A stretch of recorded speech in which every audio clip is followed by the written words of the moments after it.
Hey folks, this is Kalani. We have some massive class buffs and nerfs to go over this week, including a lot more melee seeing huge auto-attack damage buffs. The 21st anniversary event went live this week, though quite a few parts seem to be missing when compared to last year. An event was quietly removed from the patch 11.27 content lineup, and there's also an update about the new transmog system, which should make that 800,000 gold price tag a bit easier to accept. There's a lot to talk about, so let's break it all down in this week's WoW news video. Now before we jump in, be sure to hit up that like button and subscribe so you never miss another video.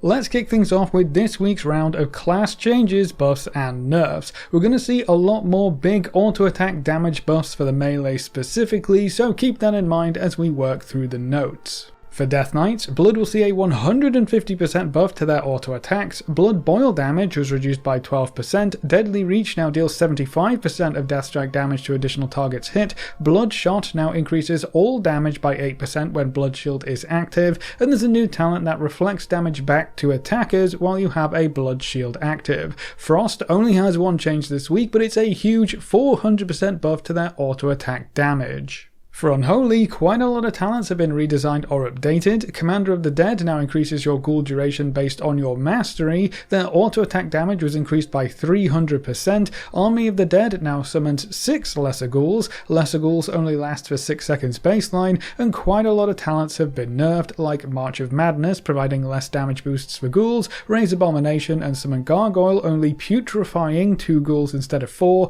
Magus of the Dead no longer applies to Army of the Dead. Sweeping Claws single target damage saw a buff, but it was nerfed in cleave and AoE situations, and Infected Claws now scales with mastery, and then there are a few bug fixes as well. For the Demon Hunters, Devourer saw even more nerfs this week. A few effects have been updated, their mastery effectiveness was reduced, and then Void Ray, Reap, Collapsing Star, Void Blade, Hungering Slash and Void Step all saw a 25% damage nerf. So I guess they were still doing a bit too well for the dev team's liking, and maybe they don't want the new spec to be crazy overpowered when it is first introduced. Moving on to the Druids, Thrash can no longer be used in cat form. All Druids will learn bear form Thrash at level 11, Swipe is now a class talent, Shred damage was increased by 40%, and cat form Swipe damage was increased by 25%. For Feral specifically, Chomp has been updated. They've caught a nasty 27% nerf across the board. Melee damage is increased by 115%.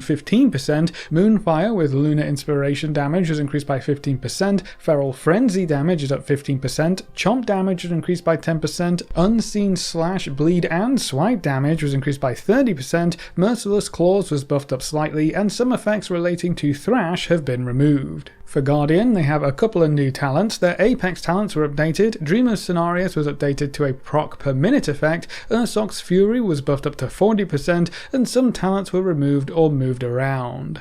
Now if you're anything like me, you probably stay up way too late getting those extra dungeon runs or raid kills in, but all that extra light late at night can make it hard to fall asleep. That's where the sponsor of today's video, Manta Sleep, comes in very handy. Manta Sleep masks are super comfortable thanks to their adjustability. You can move the eyepieces around so it properly fits your face. The eye padding means there's no pressure on your eyes, and they're 100% blackout, so they're great for naps during the day too. The sound mask has Bluetooth speakers built in, so if you need music to get to sleep, that's going to be a perfect fit, or if you prefer more of a background sound, their white noise machine provides a constant sound shield that blocks other disturbing noises. If you click the link in the description or use the code Kalani, you'll get 10% off, so a better night's sleep is just a click away.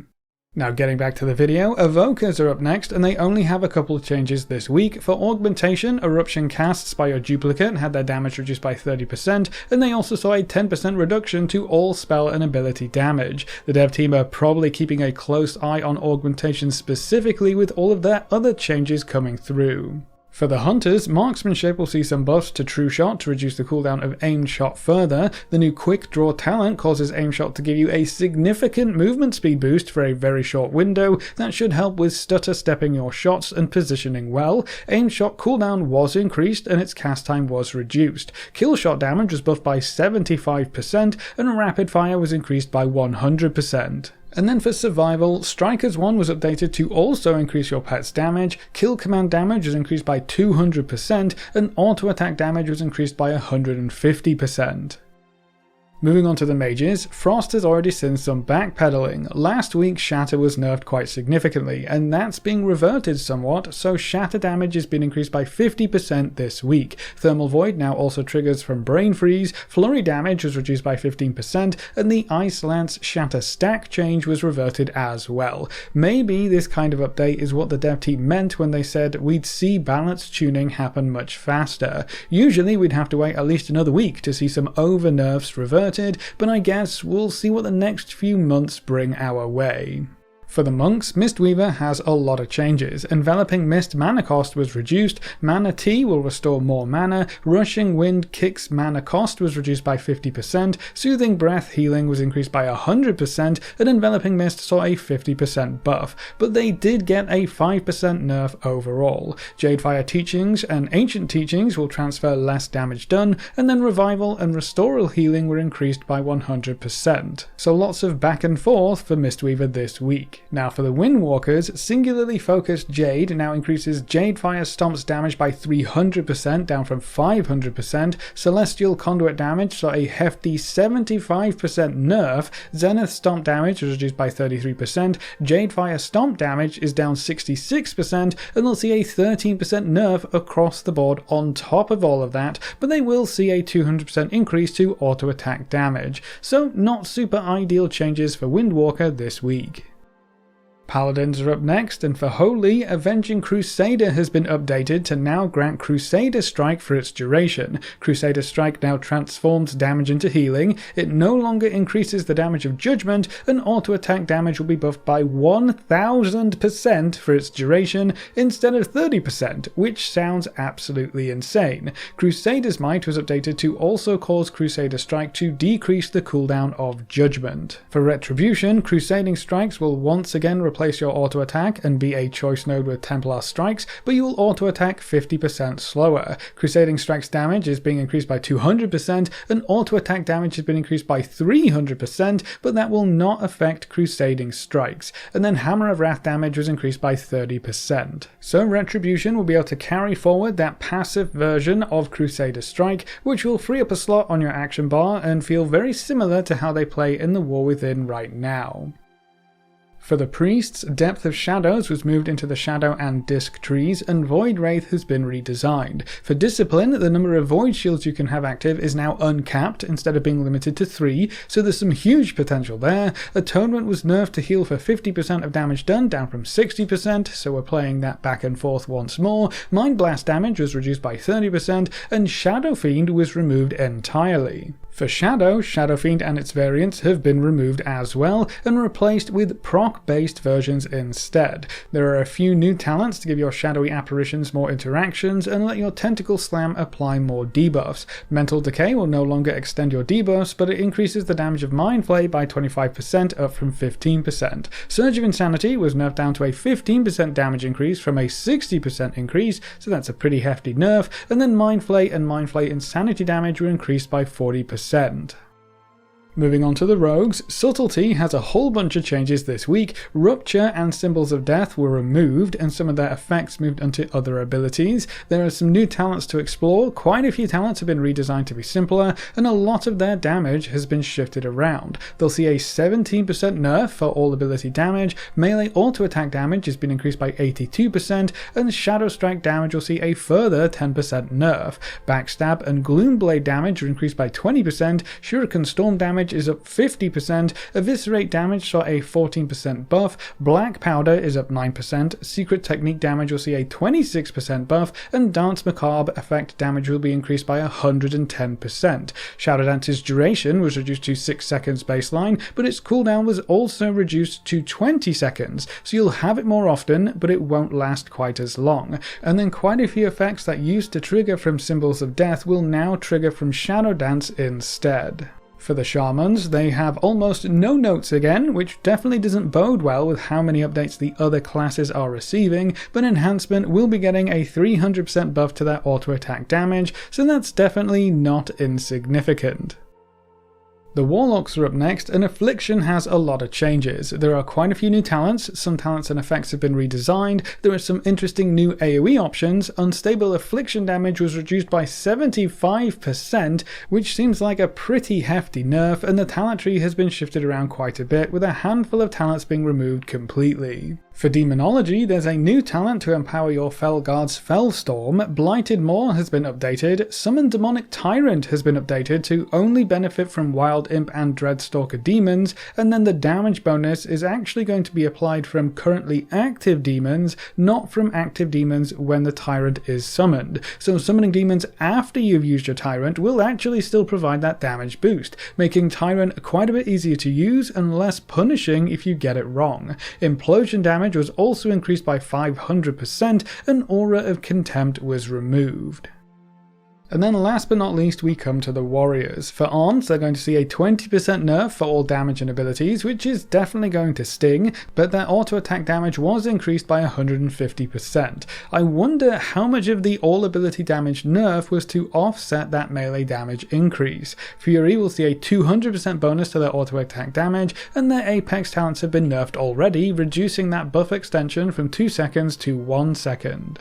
That's all for the class changes on the Midnight Beta this week. It is interesting to see a large portion of the melee damage profile being moved into auto-attack damage, because to balance out those increases, a lower proportion of damage will come from your active abilities, which could make your actual buttons less impactful. Melee uptime will become even more important, which is kind of weird because you won't have any add-ons to track your melee swing timers, so that could prove to be a bit of a problem, and your damage as a melee should be quite a bit higher even if you aren't necessarily executing your rotation very well, because your auto attacks are going to be doing a lot of work just by themselves. This could also make melee much easier to play versus casters, simply because casters just don't have that same passive filler damage. I'm curious to see how this plays out. The dev team did say we would see much faster balanced tuning this time around, so a lot could happen over the next month or two.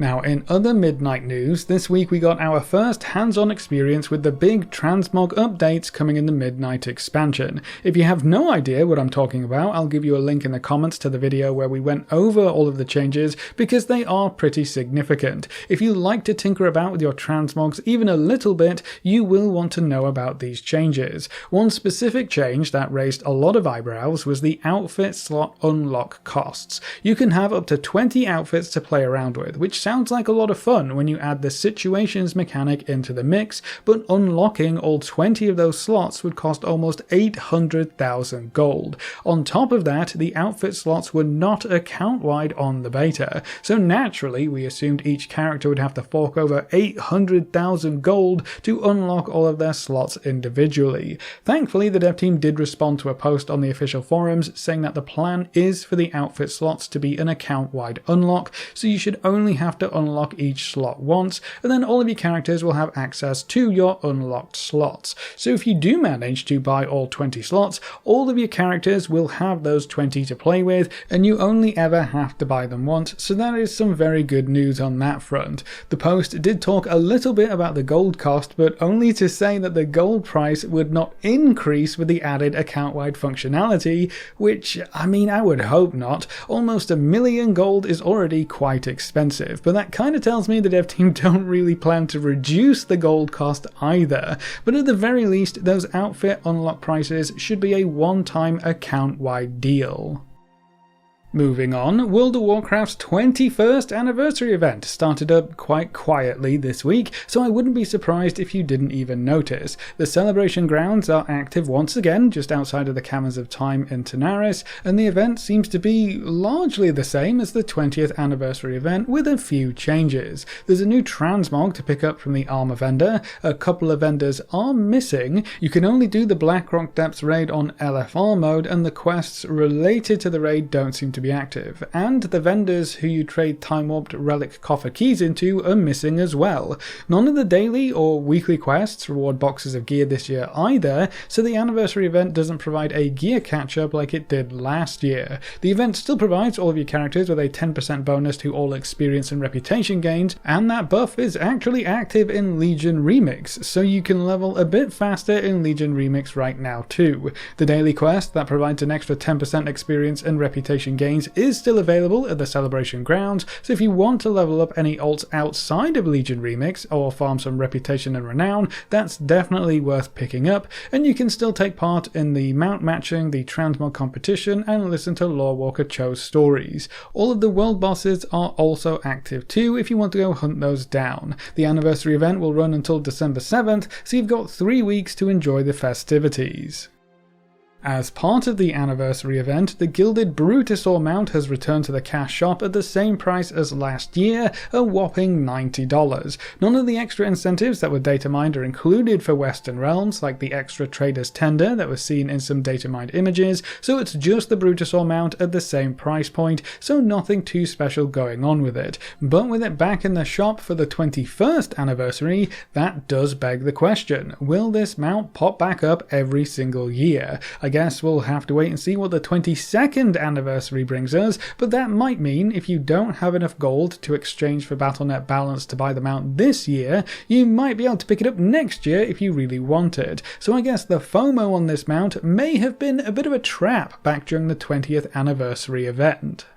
And then the last little update for this video is that patch 11.2.7 won't actually have one specific event that was initially included in the announcement post. When this blue post was first released, it included an image of the Winds of Mysterious Fortune event, which a lot of people thought was a bit weird, because I don't think anyone had specifically mentioned that event returning yet, but we have seen it multiple times at this point, so I wouldn't really expect any kind of fanfare for it. It's kind of a typical 0.7 patch event at this point. But that image was actually removed from the blue post with no mention of the event at all, so I guess we won't see the Winds of Mysterious Fortune event return for patch 11.2.7, which honestly isn't that big of a deal. There's already a lot going on with the Legion Remix continuing through to the new year. We'll have 10 weeks of time walking during the Turbulent Timeways event, and the housing system will keep a lot of players busy for quite a long time. So I don't really think many players would miss the Winds of Mysterious Fortune event anyway, but I figure it's important to update you just in case anyone was wondering why that event doesn't pop up after the patch goes live on December 2nd. But that's all of the updates we have so far, so that's it for this week's WoW news video. What do you think about Melee getting huge buffs to their auto attack damage, potentially at the expense of damage from their active abilities?